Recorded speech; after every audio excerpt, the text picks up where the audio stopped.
you got? Do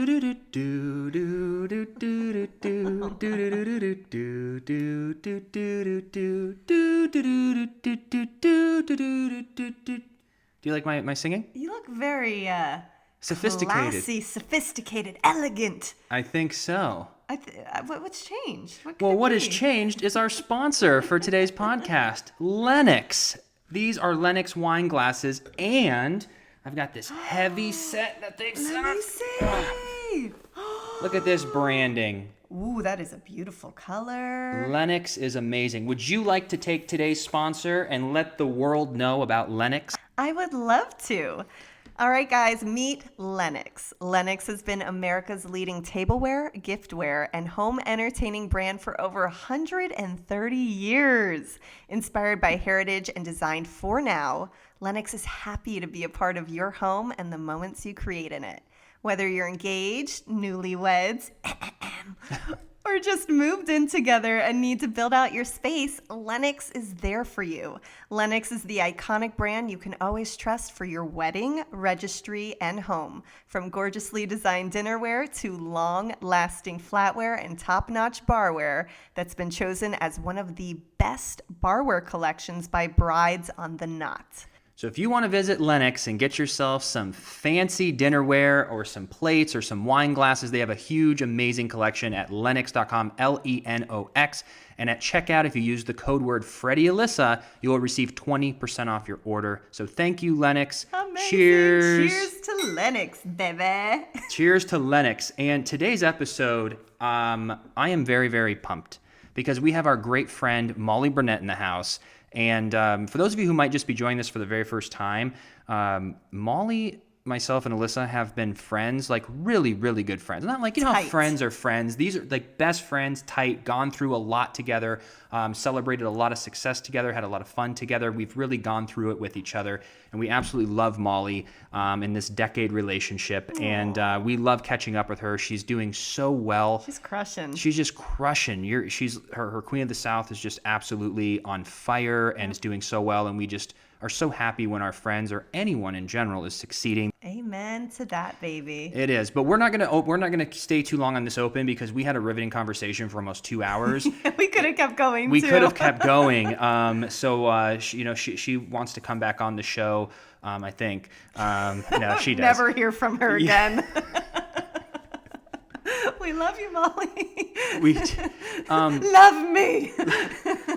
Well, let's hop into the episode. Welcome everyone to the Freddie and Alyssa show. If you are new to the channel, be sure to subscribe. Everyone's subscribing. It's the thing to do.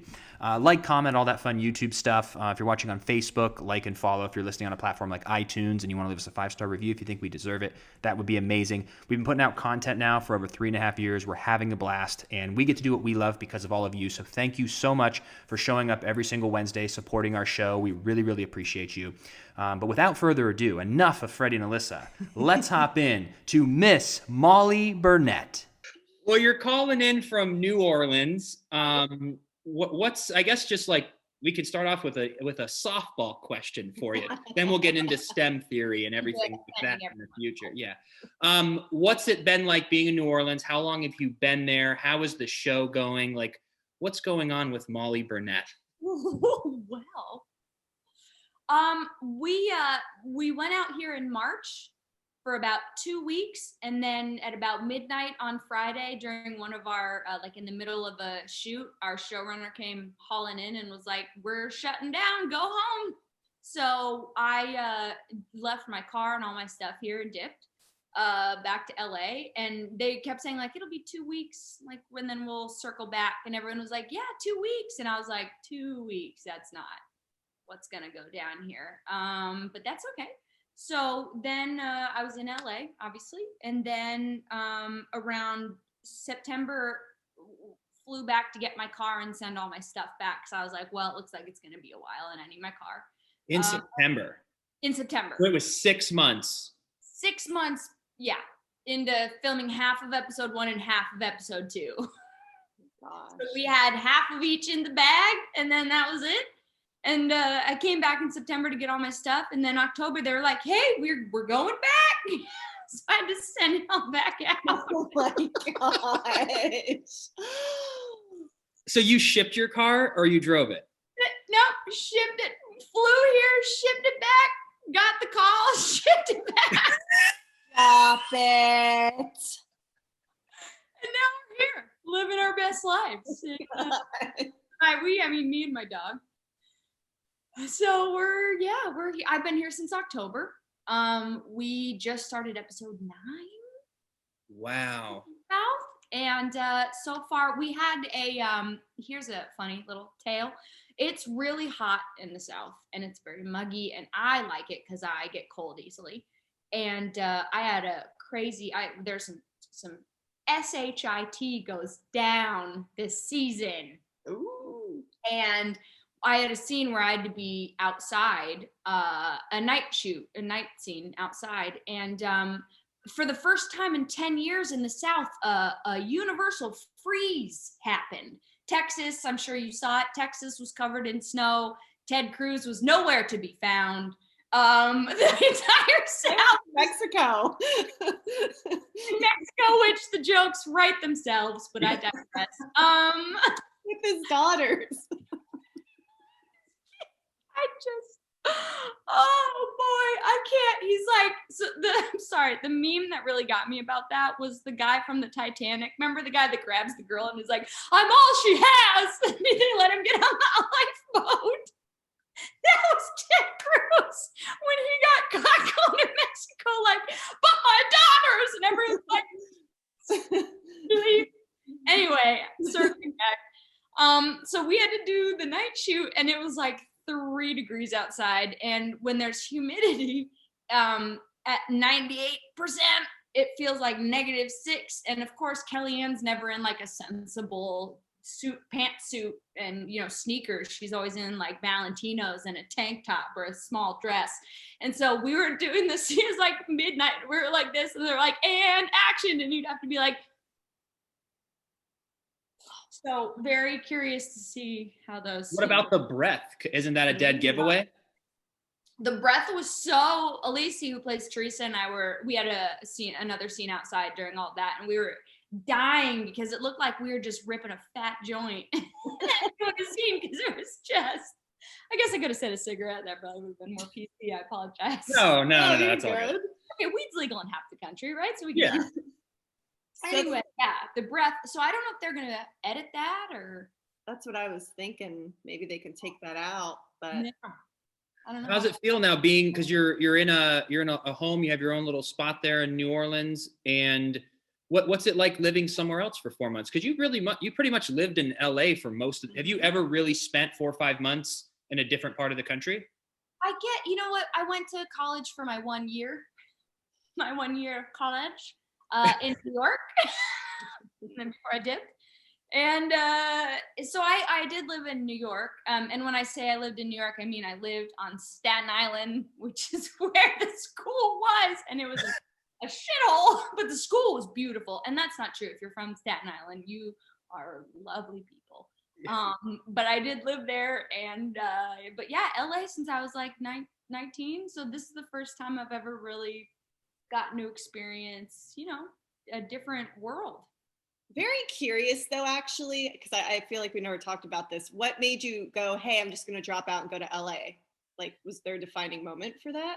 You know what? If it were up to me, I never would have gone to college. I always wanted to go later once I had like 10-year-old Molly was like, okay, I'm going to establish myself as a respected actress. And then I'm going to go back to school and get my degree in political science. Like that's what my 10-year-old, which is why in hindsight, my 5th grade teacher called my dad in and was like, hey, is everything okay at home? Because your daughter is stressed. She puts a lot of pressure on herself. And my dad was like, what the? We love her. But I was so tightly wound, like such an anxious little kid, like already had my Hollywood schedule planned out at 10 that my teachers were like, are you getting beat at home? Or like, what's happening? And it was like, no, just I was like that. Anyway, I'm not making light of that. I digress. If it were up to me, I would have just gone straight to LA from Colorado, but I felt like my parents they were very supportive, but I felt like they wanted me to do the college thing. So I tricked them. I was like, okay, I'm going to get into a good school, get a scholarship, and then I'll go for a year, and then I'll drop the bomb about halfway through semester 1, I'll let you guys know I'm out and I'm going. And my parents were like, okay. And I was like, you can support me if you want or not, but I'm out. And so they were like, all right, well, you have we're going to do an 18-month plan. You moved to LA, you got 18 months. We're going to do whatever we can to help you. By the way, we know no one, and we know you don't know anybody, so good luck. And in 18 months, we'll reevaluate. Wow. So then did anything ever make you think you'd want to stay in Manhattan because you're right there, or it was just always LA? I love New York City so much. I want to live there so bad. But once again, 10-year-old Molly knew fiscally starting on Broadway in the chorus won't financially be as beneficial as it would moving to Hollywood and establishing myself as a film actress or a TV actress and make that kind of money. And then I can move to Manhattan when I can afford a big place and then choose the roles I want on Broadway because, of course, I am an established actress in LA. Didn't you post something like maybe a year ago of what young Molly wrote? Please refresh my memory what that was. So I got my first article in Deadline. And for anybody that's watching that isn't familiar with what Deadline is like anything that's going on in Hollywood gets announced on Deadline. So new characters on a show, new shows, directors, drama, like all this stuff happens, but it's really cool to have something announced on Deadline. And I had when Queen of the South made me a series regular, I got my own Deadline article. And so I posted on social media, as we all do, because it runs our lives. And I thought it would be a cool dichotomy to have my Deadline article and then a note that my dad found that 10-year-old Molly wrote to the directors in Hollywood pitching that I'm your girl and you should hire me. And if you don't, you're going to regret it. And I let them know that I was a part of the Honors Club. I did shows not only at school, but clear across town. And I said, I have a great grandma and grandpa voice. Great grandma and grandpa voice. Can I hear this, please?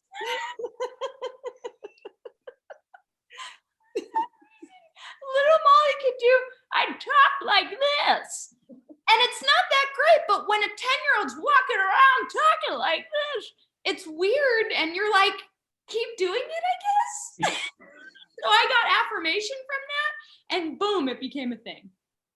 You know, what's great is that you're on that path though, of what you set out to do. I mean, you moved to LA, you've built a huge resume, your show. And because don't you feel like there's like Queen of the South has really picked up steam? Totally. It's kind of, how does it feel? Because I feel like Schitt's Creek was a little bit like that, where like the first few seasons, people are like, it's cool. And then something happens where it becomes global pandemic. What do you think was the moment though? Like, did you feel the moment? Was there gradual all the way to the popularity, or what was kind of the big moment? I think a shift happened for sure when season 4 was dropped on Netflix. During all of this pandemic, because I think we were all at home going like, what else can we watch? Like we're going insane.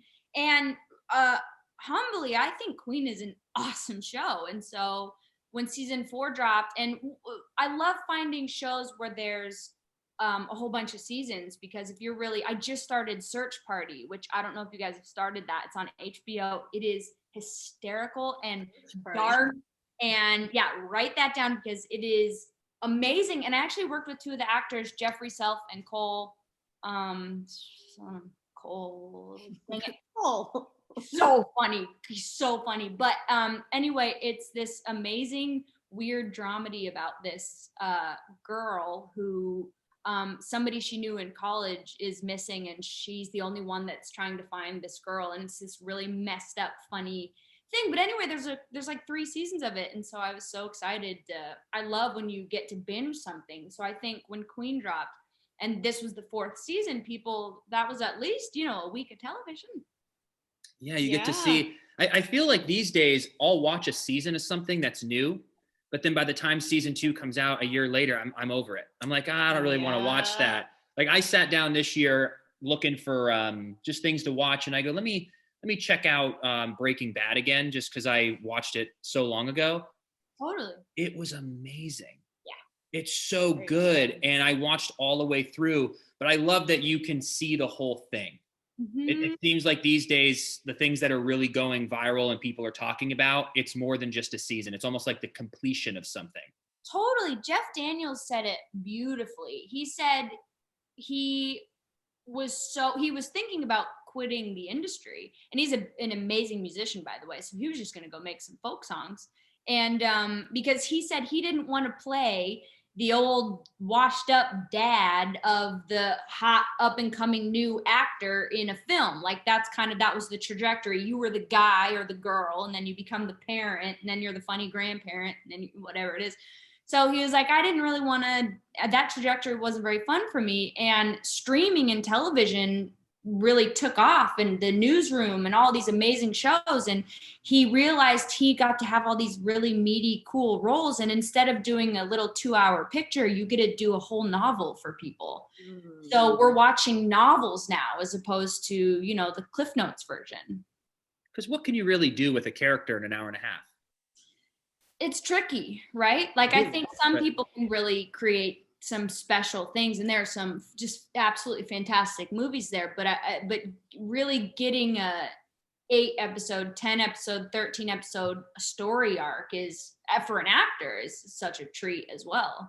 So why do you think, though, on Netflix that they did season 4 of Queen? Like, why wouldn't they start at 1?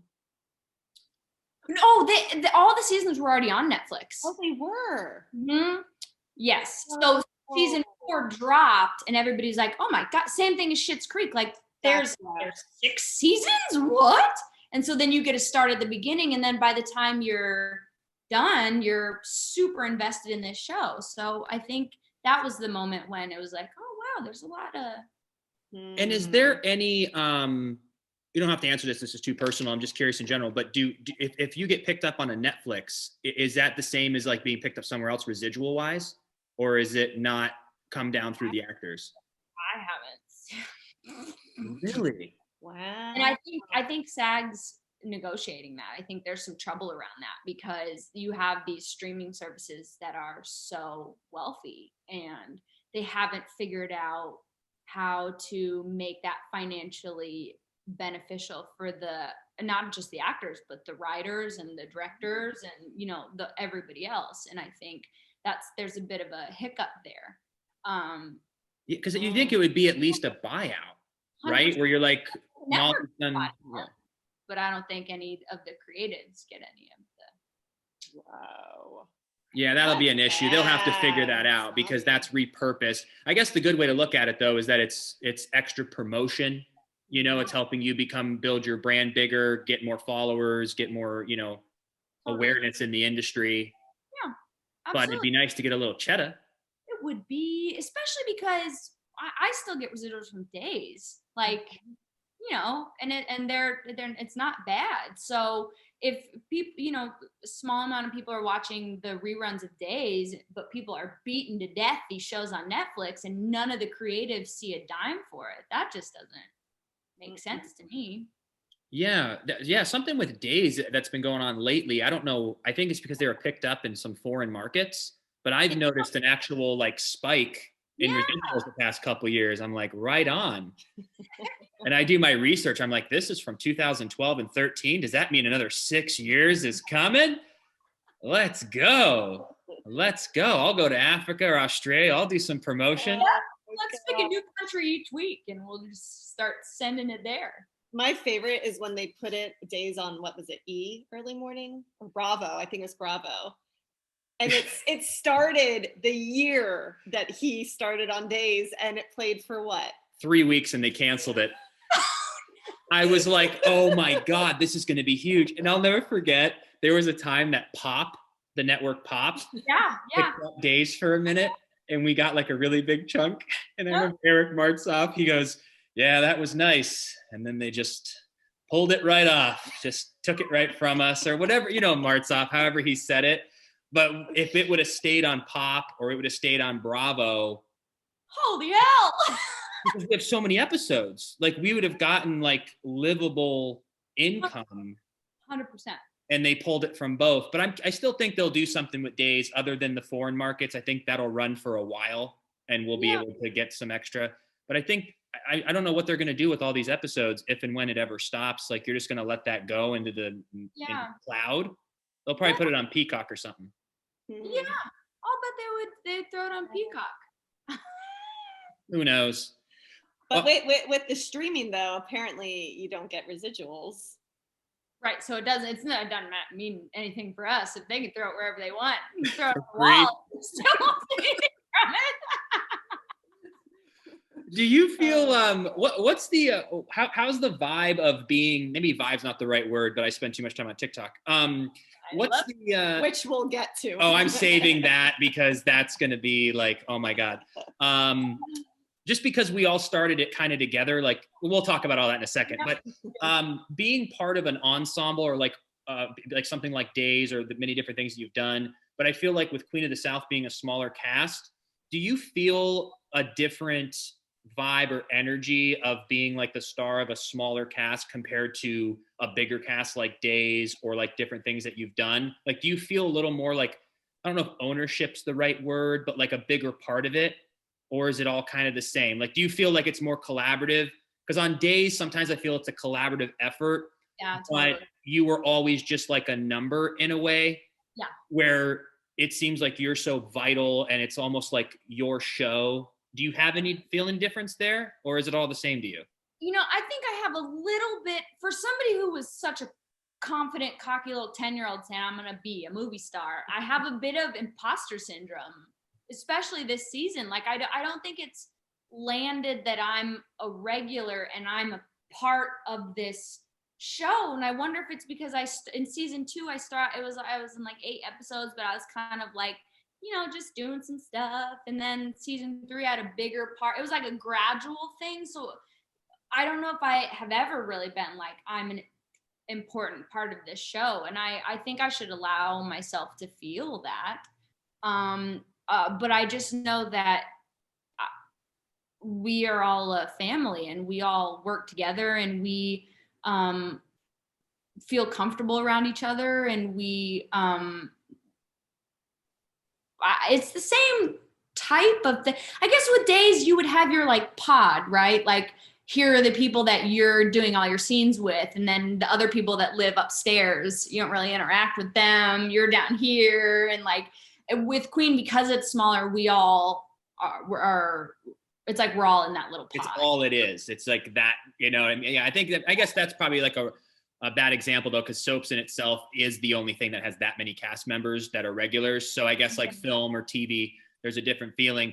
But also too, now that we're getting like older and like your trajectory too, maybe you feel like that imposter syndrome a little because you've kind of had this gradual rise. It wasn't like you were like, you know, Jennifer Lawrence at 19, where maybe that's all you knew. Like, don't you really appreciate like where you're at because you know the time and the work you've put in to get here, where I feel some people might take it for granted if they get it too fast? I will say this, I am actively, plus the help of my therapist, trying to appreciate, because with my mentality, and this is a lot of people that are wired like me, borderline insane, and I loosely compare it to Kobe because I am not Kobe, rest his soul. But I remember reading Kobe's book, and he said he woke up unhappy, and each new milestone he'd go, I'll be happy when I win a championship. I'll be happy when I get a gold medal. I'll be happy when I win 5 championships. And each time he hit something, he wasn't happy. It was the next thing.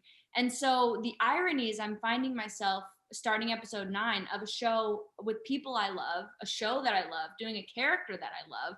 And I'm freaking out trying to figure out what's next. Here are the projects I want to audition for. Here are the, what do we need to do? And I constantly am trying to remind myself to just sit back and appreciate what's happening while it's happening.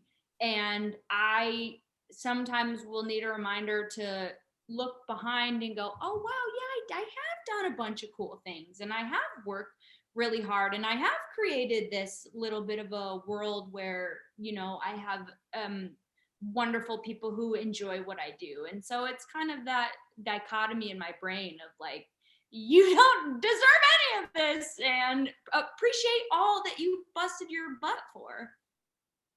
Yeah, it's an interesting I just think it's an interesting career. You know, I think that we're in because it's you kind of I've kind of see it as like a boat rocking on a water is like your normal like happiness and chilling, and you're a little depressed, a little happy. But when you're in an industry like acting, you have such highs and such lows, and you're constantly like you get a call. Yeah. You get a call and you're like, I'm working. It's just so high and so low all the time that you almost have to work on yourself even more, because the thing that's a through line in human beings is your career. And a lot of careers I feel are linear, or you can actually build like some sort of comfort in yourself where we just never know what the hell's going to happen, but that's what we signed up for. Mm-hmm. But you know, and I don't think we would function well in a career where we know what's gonna happen. But real quick, can you scooch your computer? Yeah, I was just saying. I'm gonna lower the thing here. Oh, that's. Oh, there we go. Perfect, look at that. Baby. Look at that superstar. Yes. You didn't like that weird kind of like ghost look? To your point, I'll never forget, I was on my last year of days and I was testing for this pilot. Oh God, I'm forgetting what it was called. It ended up just shooting the pilot, not getting picked up. But I was testing for it, and it was between me and some super famous Michelle Trachtenberg or something. I don't remember who it was, but all the creators wanted me to get the role. And I remember getting the contract because, you know, when you test, you get the number, you see the numbers and you sign the thing and you start daydreaming about what it could be. And I remember my brother and I were, when I got the contract to sign, told him what it was going to be per episode, and we were screaming and jumping up and down in my little apartment and crying, and my brother was like, we made it, and I was like, we made it. And did the test the next day and didn't hear anything for a week, and finally called my agent. She was like, oh yeah, no, they went with Michelle Trachtenberg. And I was just I was like, you guys weren't gonna call tell me? But this is an old ager, by the way.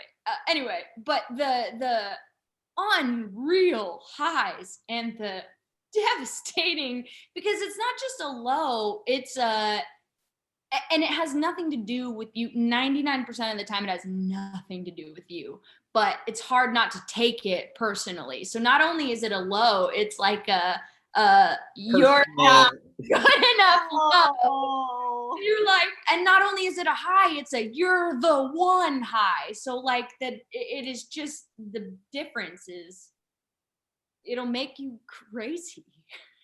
And that's why I feel like now that I've recognized that, we've done a really good job of, like you were saying earlier, of appreciating what you're doing. So like, instead of there not being the river and the boat, like try to like have a through line in your life that is that. And then when you experience the highs, enjoy them, but then don't allow yourself to get low because you know another high is going to come. Like just find the appreciation in the middle. And it's really kind of helped us. You what? How's that going? It's we're drowning. Daily practice. Molly looked at me and goes, you can try to sell me on this, Freddie, but yeah, it's highs and lows until the death. Oh my gosh. What show was that for, PS? Did it ever make it? No, it didn't. They just ended up shooting the pilot, and then I'm totally blanking on what it was called. I thought it was maybe something with an M. That narrows it down. We can mixology. I think it was called Mixology, and yeah. So I had a couple of those, but you know, it is what it is. So, sure. It has. I will say, all the new types of social media allows people like us that just want to create I feel like it's giving us a place to try and have a little bit of ownership of our our self. So instead of just sitting like we used to a decade ago, twiddling our thumbs, like, when's an audition? I'm gonna go acting class, gym, sleep, acting class, gym, sleep. It's, I'm gonna, now I get who knows what's gonna happen because I'm creating stuff now. We just talked about that on like a couple podcasts ago, where I was explaining that's the worst part of being an actor is you just wait around.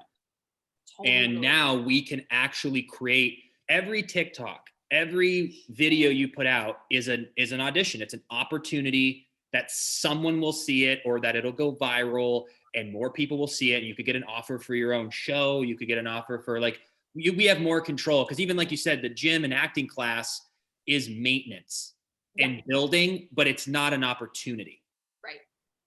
Right. I had somebody tell me, somebody said the vacation in our career is when you're working. The work is when you're not working, because that's when you have to watch your money, watch what you eat, bust your ass at the gym, mentally try and know you're not going to hear back from any of the auditions you send out. Like that, the hard work is when you're not working. So what I'm saying is I'm on vacation right now. So you're enjoying it. I'm living, I'm stressed out about what I'm doing next. Well, how many months do you have? Yeah, I was gonna ask. We're done in, as a, knock on wood, pending any complications, but I think middle of March. So we're almost done. Whoa. Yeah. So you're going back to LA? Yes. Go back to LA and start the process all over again. Well, I was going to ask you, are you auditioning at all self-tape wise while you're working, or is that, yeah, you are? Okay. Yeah. So all of us are kind of doing that. So I'll call whoever's not filming that day, we'll go do some self-tapes. But I wonder, I'm so curious about how the self-tape thing is gonna evolve, because that started way before the pandemic, but it was more like if you couldn't get in the room because the casting director only had time for this many people, you could send a tape. But now it's nobody's getting in the room. They're getting 15,000 tapes a day. How is it your agent that's got to really be pushing you? Is are they just watching 5 seconds to see who pops immediately? Like, what? I'm trying to figure out if there's a point to all these tapes. I wonder if the tapes are becoming like the old school, like headshot sifting. You get like 10,000 headshots and you're like, oh, this one. And then yeah. But that's why I think it's going to evolve. I'm curious your opinion too. Is it going to evolve where they're not, unless it's a certain circumstance, going to take a chance on us? It's almost like they want to go to the people who have a proven track record with resume or following, because they know they're talented, but they've got the views, so that we know we're going to make some money by hiring this person. Is it going to move more to that? Or is there still going to be some traditional bookings? Like, what do you think on your end? If I'm a suit, I want to cast somebody financially beneficial to me. So if I cast somebody who's got 15 million followers on TikTok, that's access to 15 million people that I don't have to pay to promote. I think there's always going to be a space for new people. Benji, hello. It's glad to see you.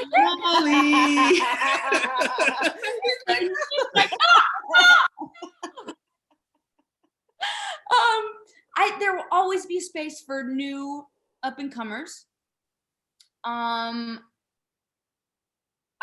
think it's getting trickier to Hollywood has always been hard, right? Like in Marilyn Monroe days, I remember reading in an old Hollywood book, like women would come out in droves to LA and just wait outside of Paramount hoping to be discovered. And so nothing new is happening here. It's just, instead of going to Paramount and sitting there, you can't be within 6 feet of people. So you got to send them a little tape from home. But so I don't know. I think there's so much luck is involved in this industry. I just think you got to be the right person, and the right people have to see you at the right time for the right role. And you can arm yourself with things that will help you. You can build your following. You can have a good relationship with your agent and manager and trust that they're going to be pushing pushing you. But I really think you just got to do your best work, and then, Yeah. Is that what made you too want to build, TikTok? Because you're crushing it on the TikTok, my girl. You're doing so good. I'm like so proud of you. I love all your videos. And we all kind of started around the same time, but like you didn't really do them that often. And then like just one day she's like, I'm doing this. She snapped her fingers and like just it's exploding. You're doing so good. I'm just so proud. Thank you. You guys were killing it. So I would just be a lurker, right? So I just had like a TikTok, and I'd be basically watching little hot babies do dances. Like I would never, I can't even move half as good as that. So that's a no. But things, Instagram never felt super authentic to me. And I have a really hard time doing things that aren't authentic. And I felt like people could tell it wasn't authentic. And I think Instagram is this, and look, I'm guilty of it too. Like I just posted a picture yesterday that made me want to poop myself. I was so anxious, but I know that people that are in charge of doing shows are looking at our stuff. So I wanted to show like, here's 7 videos of me being an idiot. And look, I can also be, kind of sexy if I want. So here's this. And my brother was like, what the hell? Willie. I'm sorry, Will. I'm so sorry, Will. His threat was so funny, but I will save that for after. But Instagram when I'm looking at Instagram and I just look at this one angled shot of this beautiful person, or somebody's at the beach, or somebody's in Mexico, or whatever it is, and I'm just living my best life, and like none of us really are, or if we are, that's just this part of a whole day, and it's easy to feel bummed out scrolling through Instagram, and all the comments are all like, if a pretty girl posts a picture, the comments are like just dragging her through the mud, and it just feels like such a harsh place.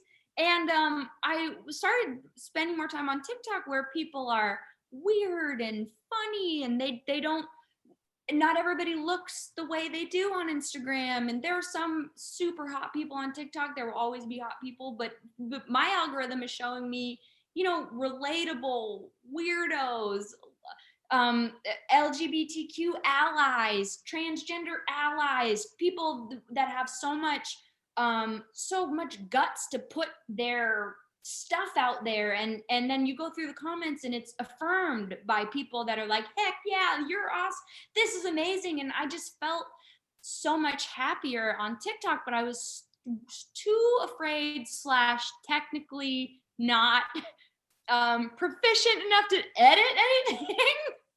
So I'd do a draft of something, and I'd try and do like a transition or something. It'd just be like, yikes. So I just was like, okay, my job on TikTok is to just watch people and appreciate their stuff. And that's just what it's going to be. And then one day I got home from set early, and I was really bored, and there was this really funny sound bite. It was 2 days after Biden had been, after his inauguration on the 20th. And I realized the sound clip was like, did you hear what Trump did? And then there was a pause, and it was like, me neither. And this cackle. And I was like, so relatable, because I hadn't heard what Trump did. And it's like a deep breath and very therapeutic for like the first time in 4 or 5 years. Somebody who has my own PTSD about, a narcissist, now watching the country get abused by a narcissist. And so it's been, anyway, it's been really, the silence was wonderful. So I ad-libbed, or I dubbed, kind of like what we do in ADR, I dubbed the thing. And then I got anxious, going like, oh, I hope nobody gets mad at me. I said something naughty about Trump or whatever it is. And then like 20 minutes later, my phone was like, ding, ding, ding, ding, ding. And I was like, oh God, I'm in trouble. And I looked, and it was everybody going, ha, this is so fun, relatable. Oh my God, blah, blah, blah. And in like a day, it had like so many views. So, you get that unreal high from that. It's coming. It's coming. Here it I'm comes. sure you're up here and you're like, holy shit, this is awesome. So you're like, I'm gonna make another video. This one's gonna be even better.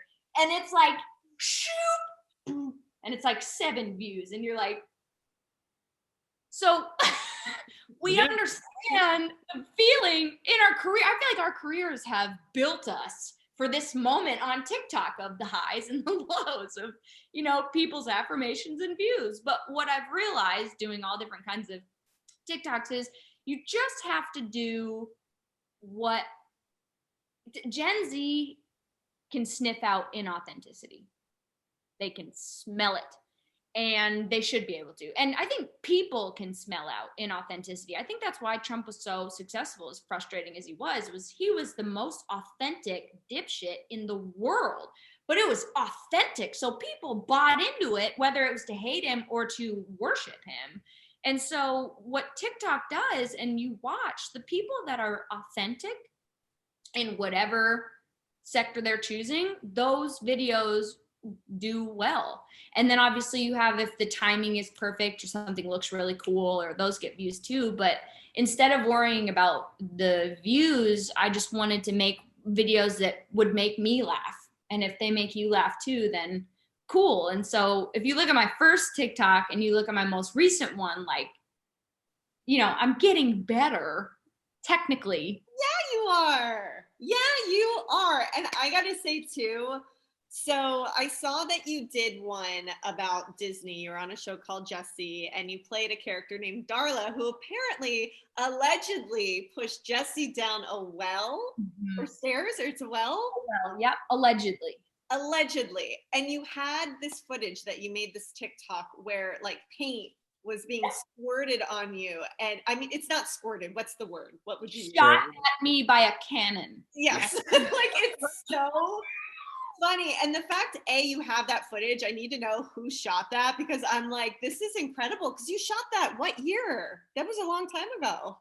I think I was 22 or 23. Oh. And I did, they wanted me to do, because Darla was Jesse's arch nemesis, and she talked about Darla all the time. And they wanted me to do a bunch more episodes, but days we couldn't make it work.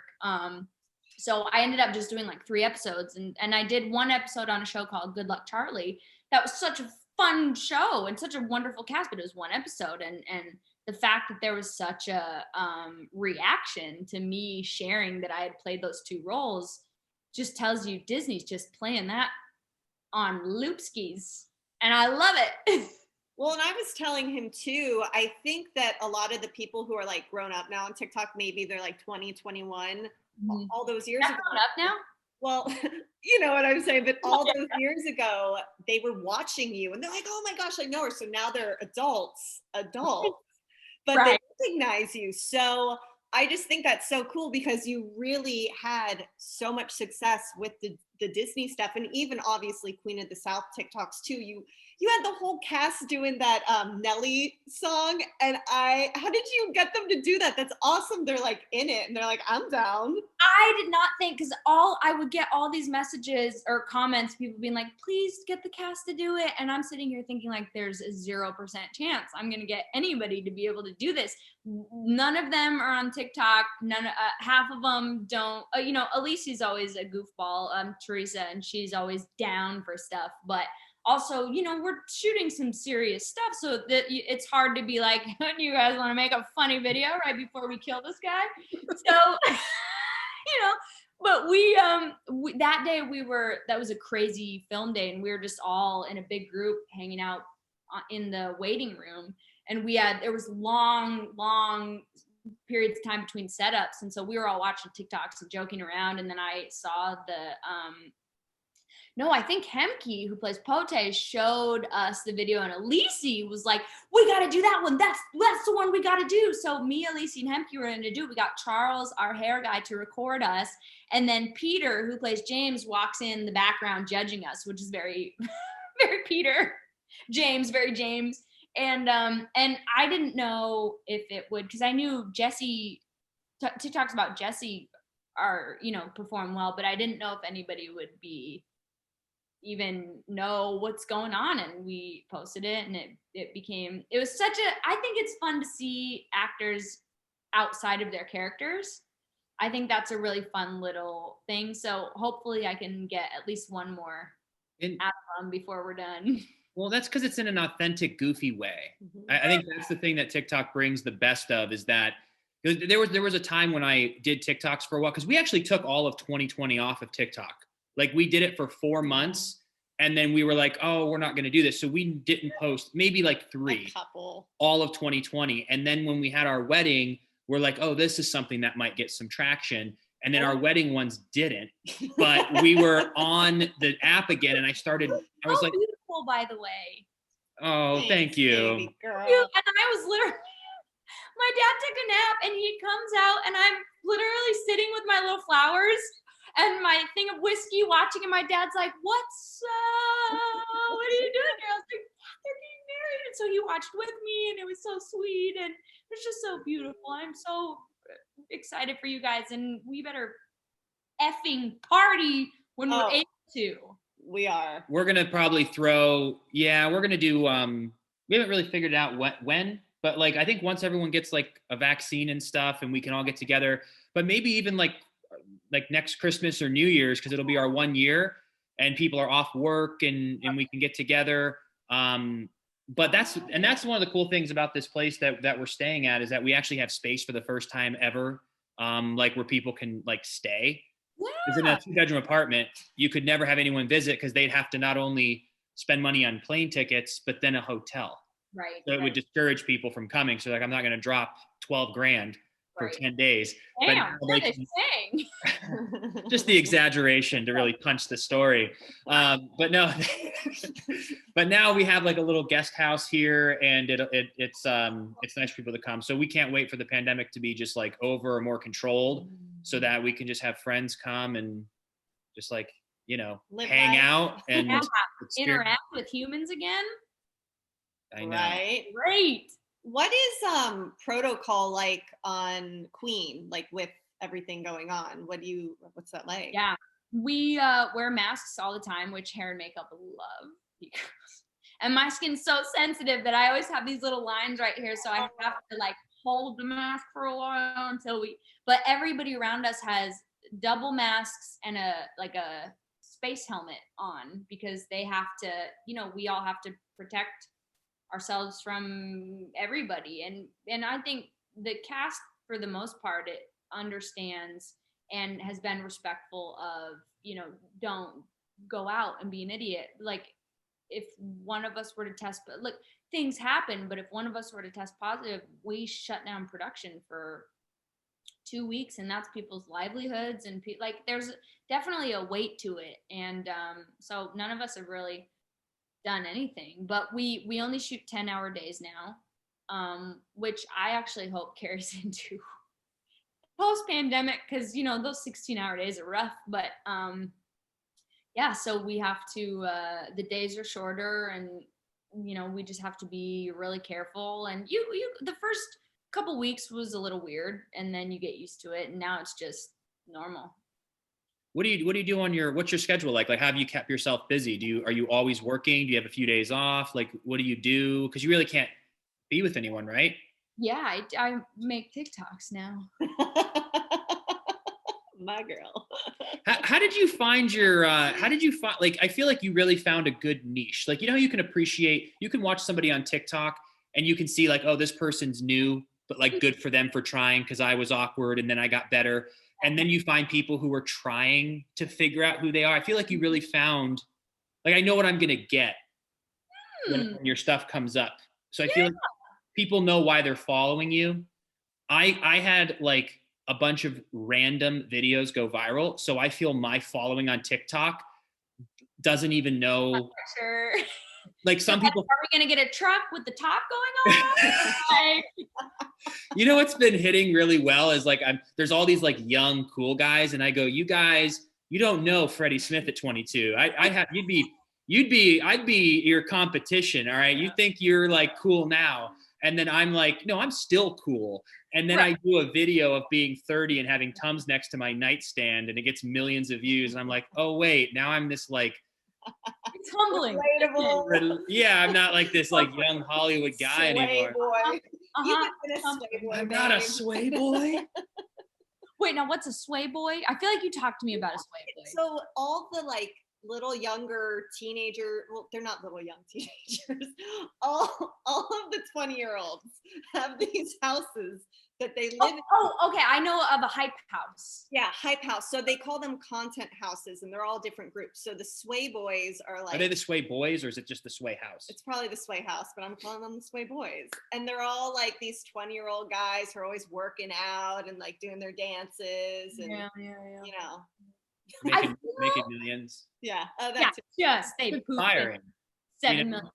Imagine us back in the day when we were 22, if we were partying, doing all the same stuff, but could put it on and get rich and famous from it. Instead, it just was not on camera, which is probably a good thing. Oh boy. It's so much trouble. So much trouble. Oh my god. Move home within the first week. No, okay. That's not true. It's kind of true.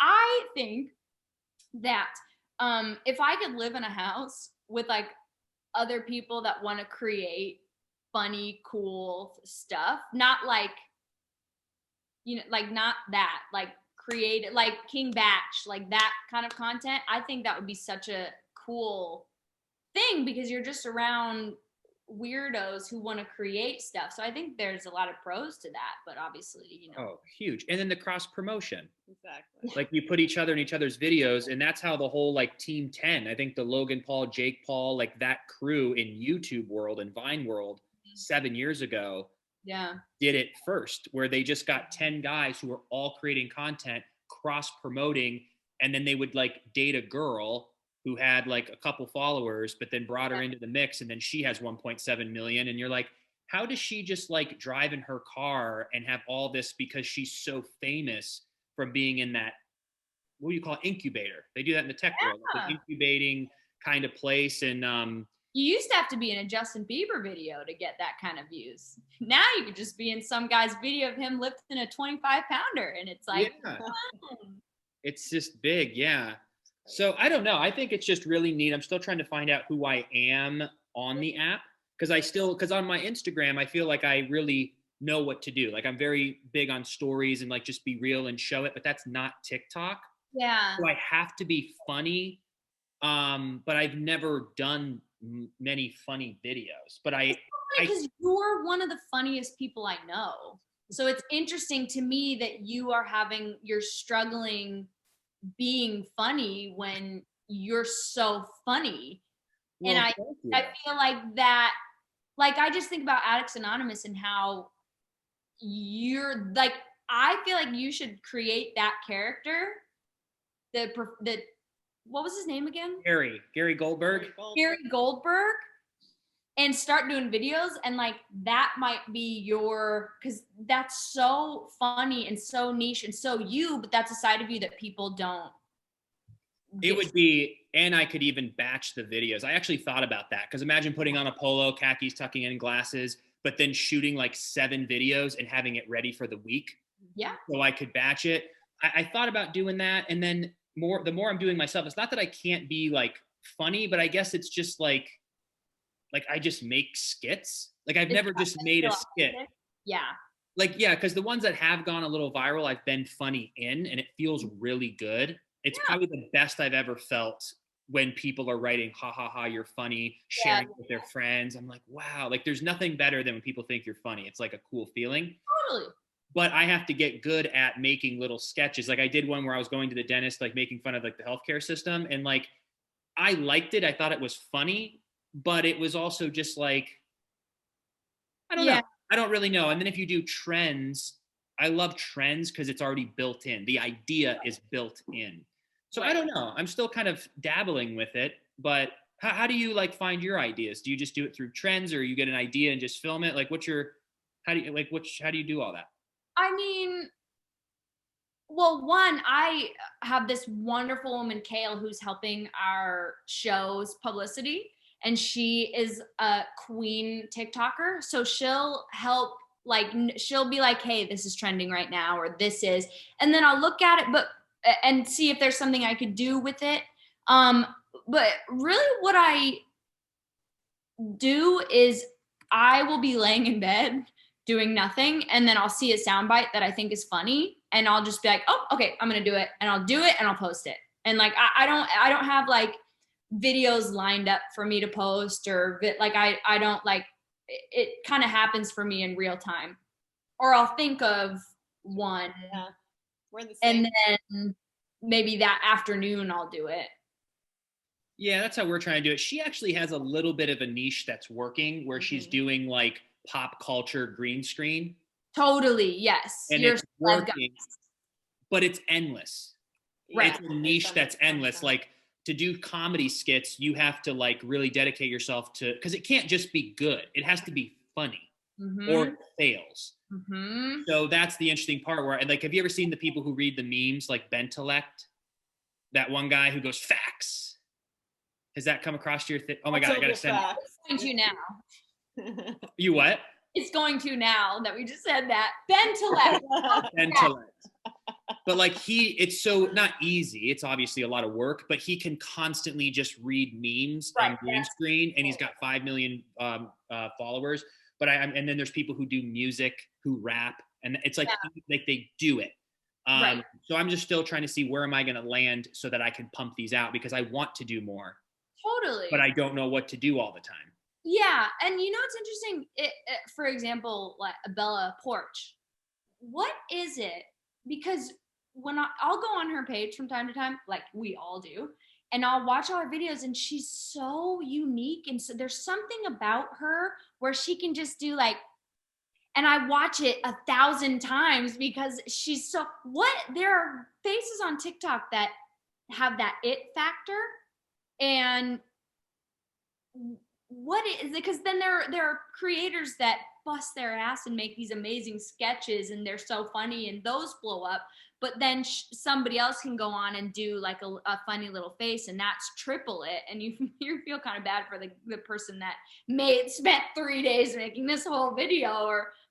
But TikTok definitely understands the it factor, and they promote the it factor. And I think that's a really interesting, getting behind the psychology of that would be really interesting. Or like what makes them. And I think, is it as technical as the algorithm, or is it truly someone's choosing to make people famous? But I think it's the algorithm. I think they care about watch time and shares. Because it's still, at the end of the day, it's a business, right? The shareholders want to be eyeballs equals money. So I think after a certain point, if you have a certain following, they're going to be pumping your stuff out more, because that means more eyeballs and that. So at a certain point, I think the algorithm is programmed to help continue to build those people. But I do believe there's it's an algorithm, and I think. But because that's what makes sense to me when I've seen my videos, because I'll look and go, it's not the likes, because I'll do a video where I go, okay, 1,000 views and it's got 300 likes, but it didn't get pumped. And I go, that's a good ratio. But then when I look at my videos that go viral, it's the watch time. I think as soon as someone watches 14 seconds of the 15 seconds, the majority of people do that. They go, ooh, people are staying on this. This is good. And they're sharing it. So if you look at your Trump one, or if you look at your other couple of virals at the analytics, I bet you have a 10% share to view ratio. Your shares are high. Yes, I just experienced. So that TikTok video with Trump went berserk in the beginning, and then it fell off because it's an old video. And then like 4 days ago, the Trump side of TikTok's algorithm, it got pumped over to them for some reason.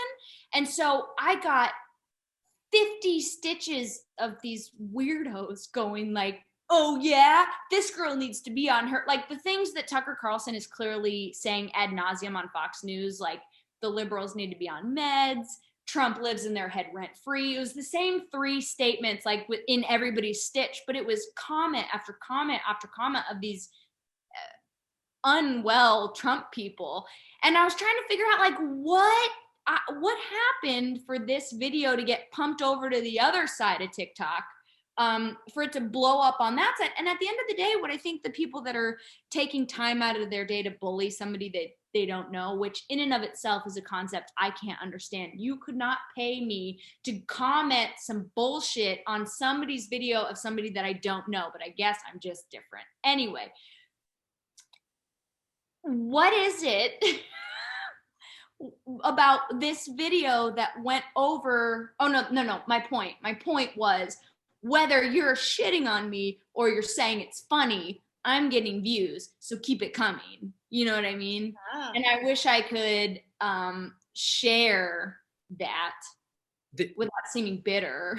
Well, there's actually, you might have seen this come through where the Gen Zers have figured this out too, that it's called felding, where you purposely misspell or misspeak because people will go in the comments and go, "Oh, really, Molly? You said hospital. She said hospital." But they're tricking the people who don't because there's people waiting to comment, but the comments create engagement. They're getting their anger out because we're all stuck in our houses. They're getting their anger out at sharing the poor 16-year-old TikToker who said hospital.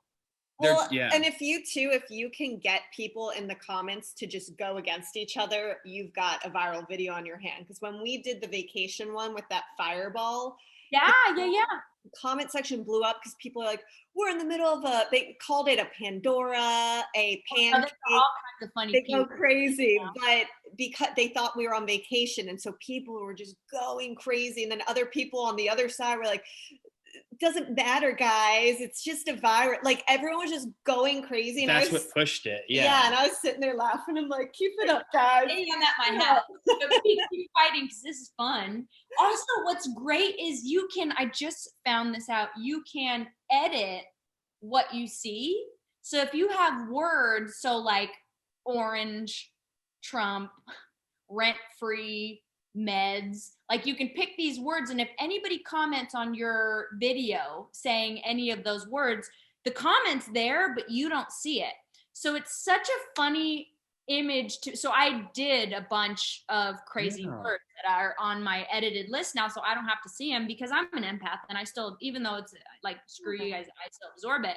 But it's such a funny concept to me that these angry people are like, you need to take your meds, and they're posting on my video, but I don't see them. So essentially they're talking to nobody. How did you find out about that? I've never heard of that. That's very smart that they have. I think Instagram has it too, where you can limit the comments, like you have trigger words, I guess. So if you put the trigger words in, that those comments don't go through, but on TikTok the comments still go through, you just don't see them. So really, I feel like I'm doing a service because I'm allowing you, crazy man, to say I'm a skank in my sports bra, but I can't see it. So you're getting it out of your system, and I'm not getting hurt. So I guess I'm, providing a bully system.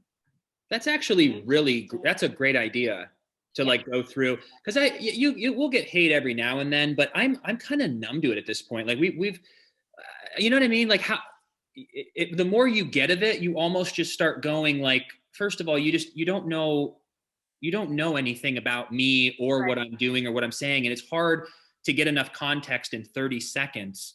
Totally. For me to explain people. It's just funny to me how people will be negative.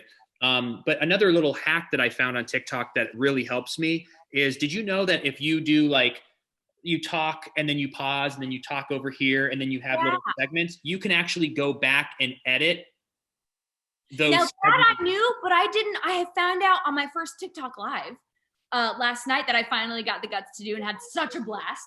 But I finally found out you can edit, because I was wondering how people shoot a video where they're using both of their hands without having to run and pause it at the right time. You can indicate how much you want it to record, timer it, do the thing, and it stops automatically. And so I'm learning slowly but surely. It's good. And you can adjust your clips. Full circle, baby girl. The old person voice. You're an old woman. That should be your... You make TikTok. How was your live turnout? Did you have a lot of people on? Yeah, you know what? I'm I not topped out at 23 has been my best. Yeah. I was telling Alyssa, I was like, I think I'm gonna post this weirdo video where I'm acting like Harley Quinn and I look crazy. And I think I'm going to do a live after. So I posted the video and then I took a shot of whiskey and I was like, I'm not gonna do it. I'm not gonna do it. I'm too afraid. And then I was just thinking like, well, I'm bored. So, you know, it's not like I can go anywhere. And if I can interact with some people, that might be fun. So, okay. So I took a deep breath and I did it. And I had like 100 people stay on and we were chatting and talking and I had pigtail. I looked crazy, but answering questions and saying hi to people. And what I've decided TikTok is for me is I was so ruthlessly bullied when I was a kid that I have deep trauma from it. And not to just 180 this really quickly, but they found out, you know how I roll, I'm insane. So they found out that when you bully, everyone's like, I think I'm done with this podcast. The same trauma that you get from a car accident, it hits the same part of your brain that being bullied as a child hits, which is just an extra, as you guys know, unfortunately, the trauma of that. And working through that is really hard. What I've decided is I want to be the person that can be there for the people that are on TikTok that I wish I could have had when I was a kid. And so I've kind of been playing around with the concept of like TikTok's big sister. Like, I want to be your big sister. So like message me on a video about a guy you like, and I'll give you advice or whatever it is, like who's bullying you, talk to me. I did a tester TikTok live just to see what it was like to interact with people because I've never done a live before. And I think eventually I want to do some lives where like I can give advice and it's, you know, I'm not a therapist, but I've lived. And I would love to, I think that's very healing for 10-year-old Molly. And so that's something that I think TikTok Live allows you to do. Because I think a lot of people get on TikTok Live and they're just like, not even, they're looking at themselves, like they're, you know, and these people are like, oh my God, say hi to me, please, or whatever it is. Like, I want to engage with you and I want to build a world where we all vibe with each other for a long time. Like, I don't want you to just come across my page and be like, oh, that was funny. Like, I want to build a community. Make an impact. Yeah. Well, because it's long lasting. You know, that's what I've really found too, is that, you know, fans, audience members, supporters, viewers, there's so much content.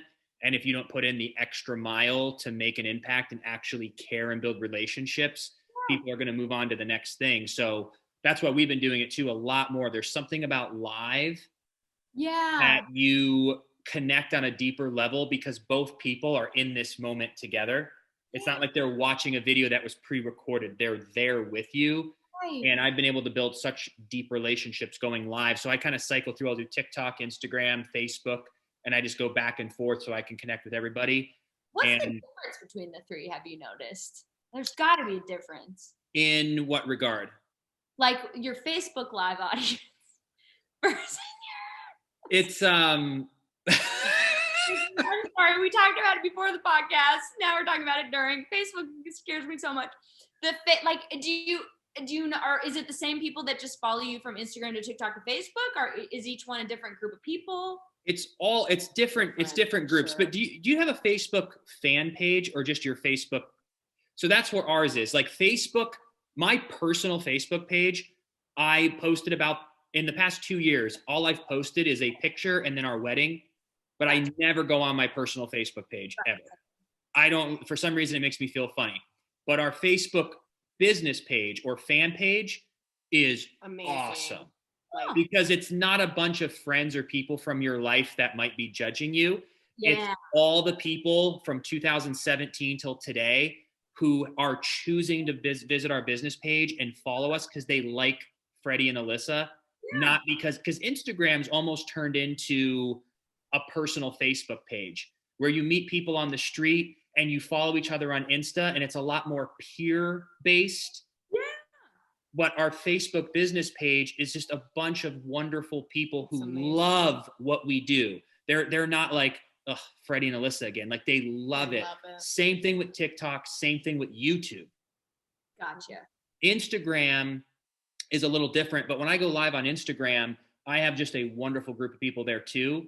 And then sometimes friends will pop in and say, what's up? Like I saw your live yesterday on TikTok and I almost wanted to join and say hi, but then I just was like, I'll let her kind of do her thing. So we're talking today. I don't want to be like, hey. And I was like laying in bed. And I was like, this is like, I'm not going to. I don't want to intrude. Yeah. But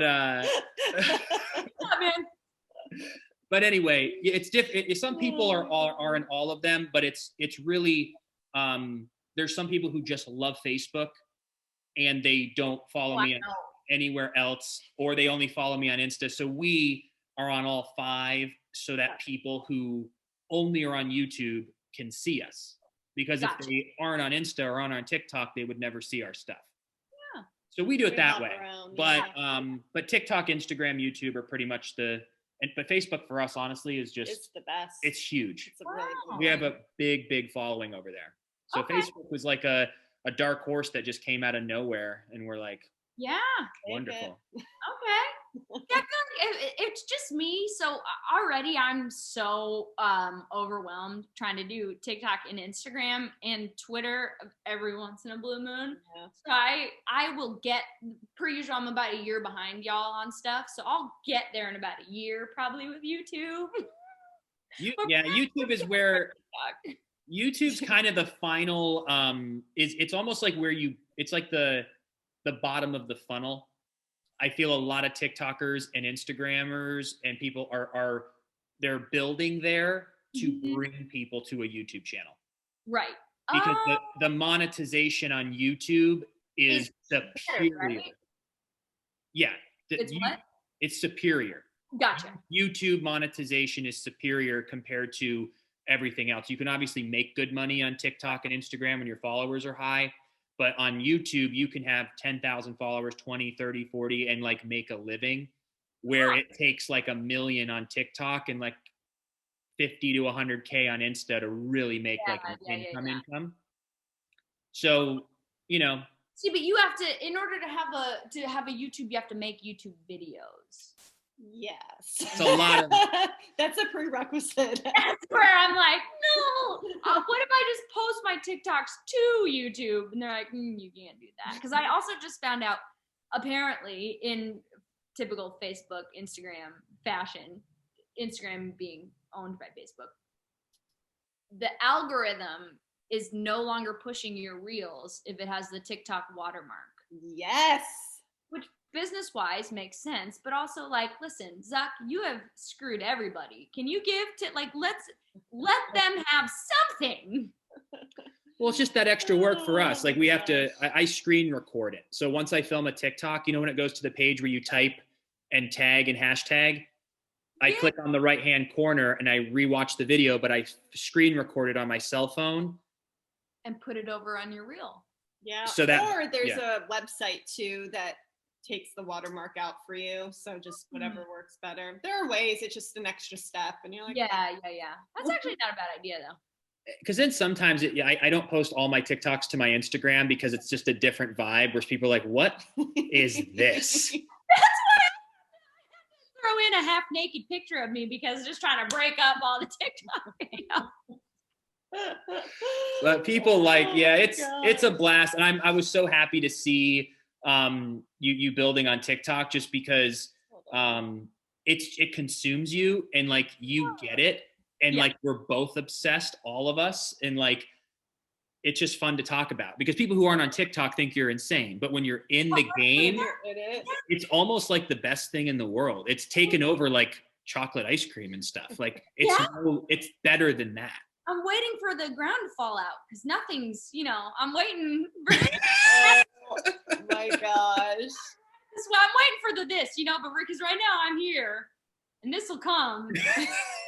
I don't know how or when or where or why, but we're enjoying the wave now. It's so funny because you and Freddie are like the top 2 people in my DMs on TikTok because you 2 are the main people that I send videos to. Because I've been getting some crazy ones lately and I send them all to Molly and I just die laughing. I'm like, what am I doing that this is on my For You page? My algorithm shows me some stuff and I'm like, I wonder if I should show my therapist like some of the videos I'm seeing so we can figure out what's going on. I gotta try to find you one thing, and then we'll hop off. I don't want to keep you on your whole Saturday, but we could go for like ever. But I want to try to find We this have to one. do our questions. Oh, we're for gonna do her, that too. babe. We are. Hold on. I Yes, just want to see if she's seen this.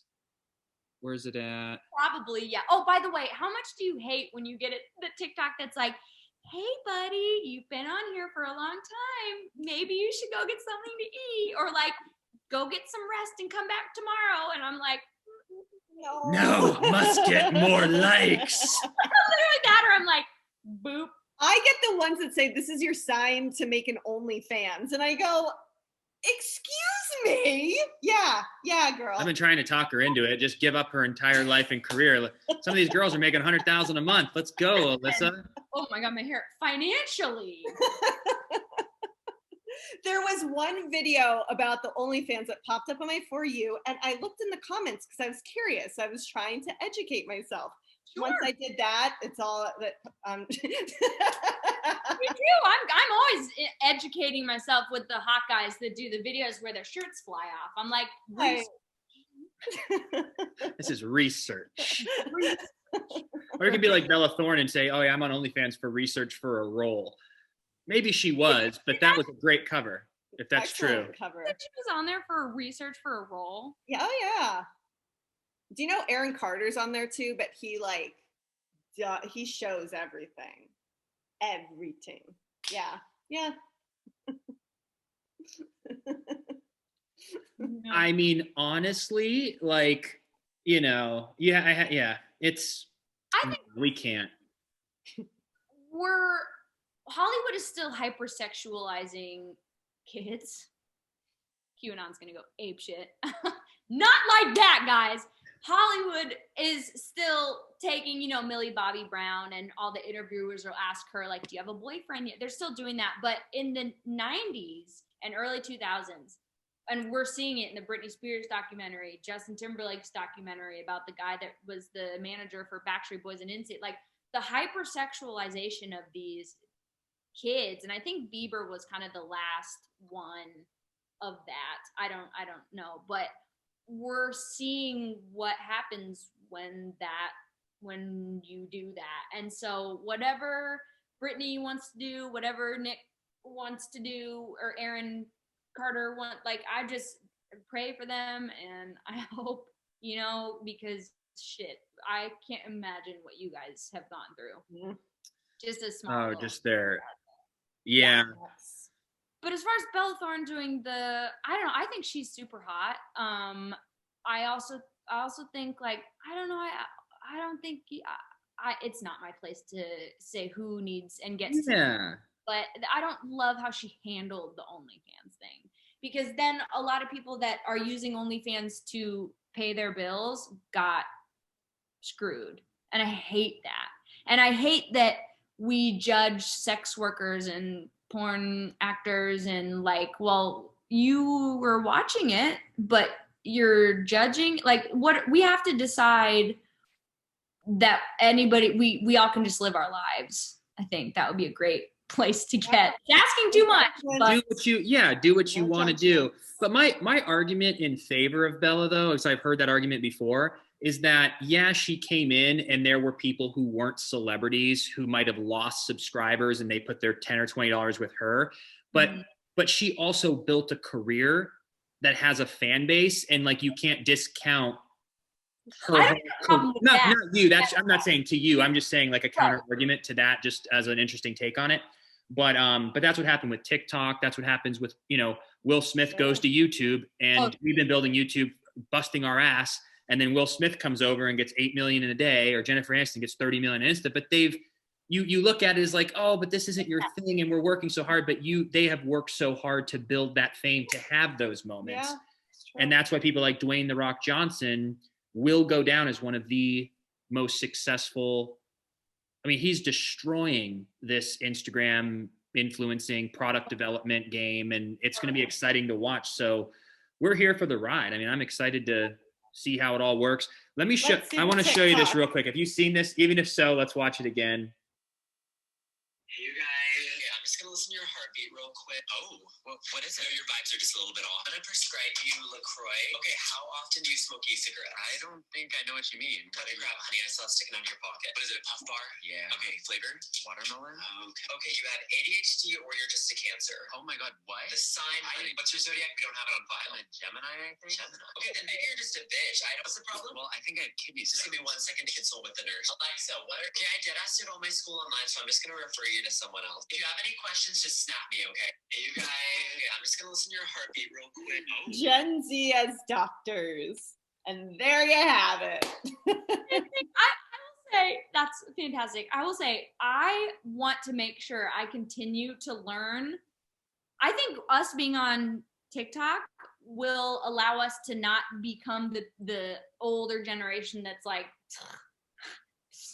it's going to allow us to stay hip with the kids, or just understand, there's such a progressive, amazing demographic, as every generation is when they're the young, free spirits. And then, life kills you and hardens you and your soul dies. But before that, when you're still young and living your best life, it's so important to continue to learn from them. So I think a lot of people that turn away TikTok and don't want to do it, there's nothing wrong with that, but I think you're missing out on, learning what the next generation has in store. Like having your gender in your bio is so cool, and having people talk about transitioning to the gender they feel most comfortable as, watching people share these stories and have the courage to share these stories allows it to not seem scary to people who maybe didn't grow up with that. And that's all encompassing. And I think we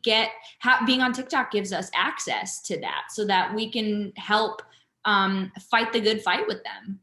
It's so interesting because I saw The Breakfast Club for the first time the other day, and I know, out of control. I'm out of control. It's wild.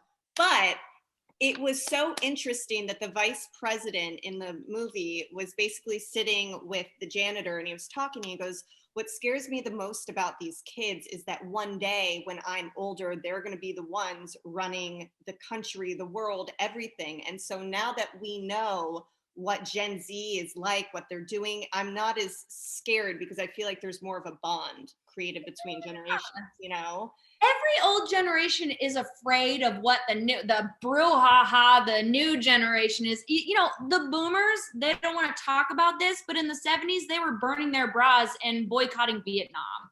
So every generation is going to figure it out. And what's interesting is this new generation that is constantly being inundated with information, which is something that I don't think our brain is fundamentally able to handle, which is why I think anxiety and depression and, all those things are at an all-time high. But they are aware of all of these things that are happening. And so they're able to make a more collective thought process. And I think that's going to be beneficial. Yeah. I trust them. I trust them. And I hope the older generation trusted us millennials, and will, This is the biggest misconception that I keep wanting to bring up, because I think even with with our parents or the boomers or Gen X, the kids that we're comparing to, the kids today who are on TikTok, they didn't grow up in the 50s and 60s. That was a different world. Mm-hmm. So we can't go, oh, these kids these days, the whole world's it's like, no, they understand the new world. Yeah. They're going to succeed in the new world. They don't have to go dig ditches or go do, there's going to be artificial intelligence doing that. So all this, the laziness, I don't think Gen Zers or millennials are lazy. We just are in a different world. It's a completely different type of work. It's a different type of work, and that was just using an arbitrary example of that. But but it's we have to accept that this is a once in a lifetime moment, or at least in our lifetime, that the old world is completely gone. Mm-hmm. Everything in 1995 that we spend our time doing today did not exist in 1995. Yeah. If you think about that, even people who are on Zoom for Zoom meetings or work, or they're on their computers, or they're on the internet, or they're checking the weather, or they're asking Alexa, or they're watching Netflix, or they're on TikTok. it doesn't have to be social media, but think about how 12 hours a day, we're all living our lives in a way that did not exist in 95. Yeah.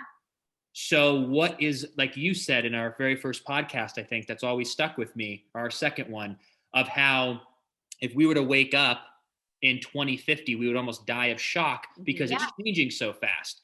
So I think it's only a matter of time before we're just completely living inside our phones, which we already are, and we're going to have to unplug and go camp or go sit out in the grass, and that's going to be something cool and zen. But we're going to be fully inundated in this world, and the Gen Zers are the ones that are building and are going to win in this new world. We don't have to judge their skills based on people and the skills you needed in the 60s. Right. Like, sorry, Richard, you don't have to dig a 7-foot hole 16 hours a day, but you have to code on a computer. And that doesn't make you lazy. It's just a completely different style of work. But it also allows me to empathize a little bit with the boomer generation, because if I'm overwhelmed by technology, and I got a cell phone when I was a sophomore in high school, I think, I can't imagine how they feel. Yeah. I mean, the difference is night and day. And so, but at the end of the day, you have to make a choice though, right? Like my dad chooses to continue to learn, to continue to stay curious, to continue to stay open and forward thinking. And, curiosity, I think, is the most important thing. The ones that get scared, we're all prone to fear. Humans are prone to fear. That is an absolute. But the ones that get scared and shut down and don't stay curious, those are the ones that we're seeing latch on to all of these crazy ideologies, because at least they have something to hold on to.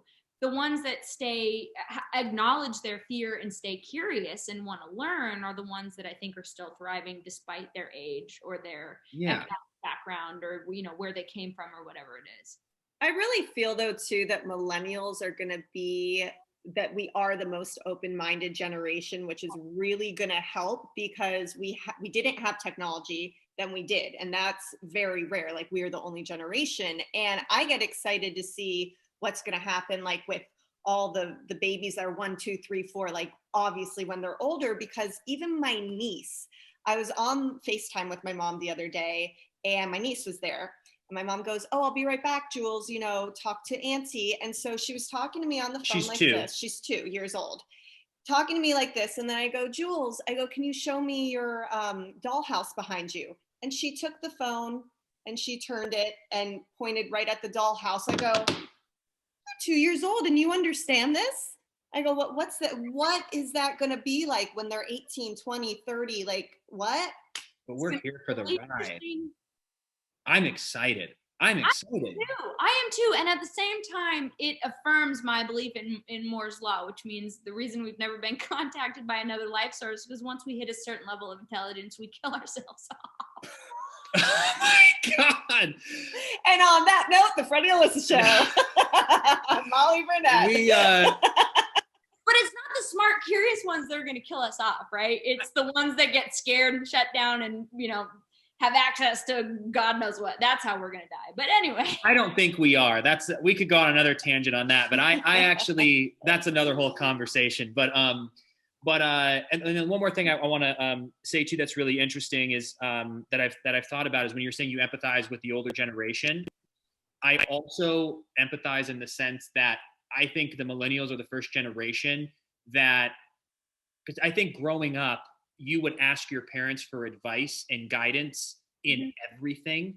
Totally. Because nothing really changed that much. Right. Where we're the first generation where our parents are learning almost more from us about life. Like, we obviously go to them for experience in life, but I feel it's like the first time that we as a whole collective, like my parents are like, "So like we booking these flights," or like, "What is this?" Or like, "Wait, so what is," like they're always, I feel like they're learning from me. Totally. Did that ever, we don't know what it's like to be a kid in the 70s, obviously, but I wonder if, don't you just kind of feel though, like.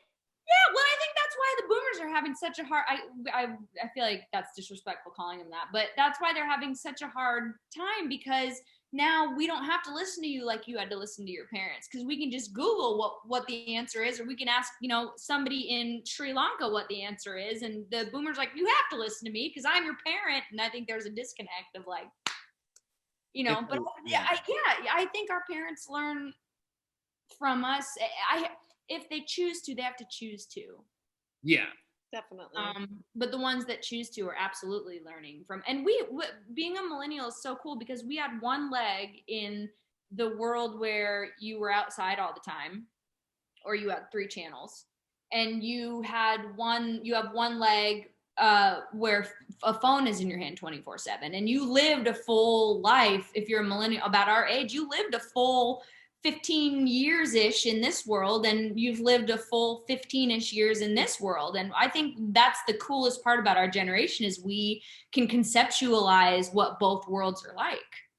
I think the 80s, like someone said this on TikTok the other day too, like 80s, like millennial, we have a subgroup, whether it's if you're born in 86 to maybe 90.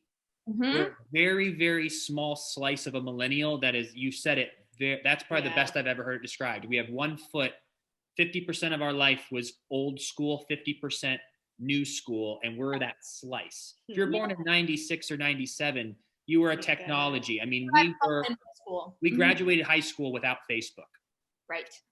I remember Facebook was brand new when I was going to go to my 1 year of school, and you had to have a college email to sign up for it. Like, you had to have your name at whatever.edu, or you couldn't create an account.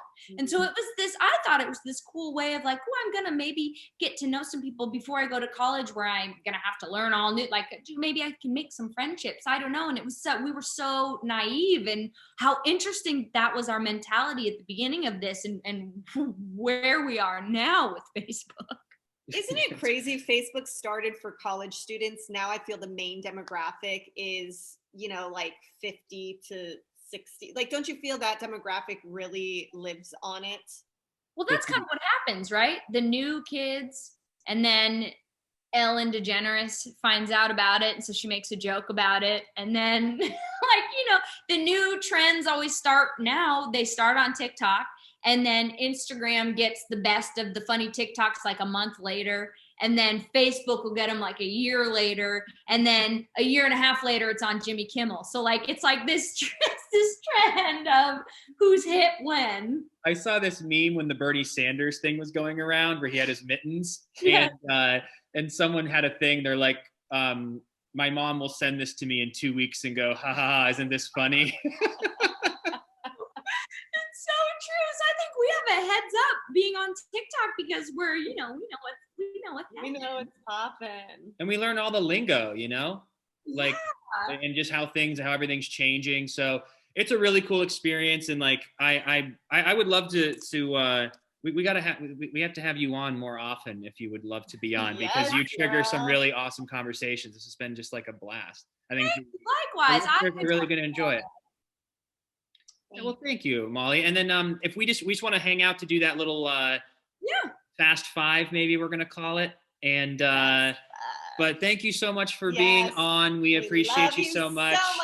Check out Molly, Queen of the South, on Netflix and USA. And don't forget to check out her TikTok at, Molly Burnett. My name, Molly Burnett. Miss Molly Burnett. Awesome. Well, thank you, Molly. We appreciate you. Oh, likewise.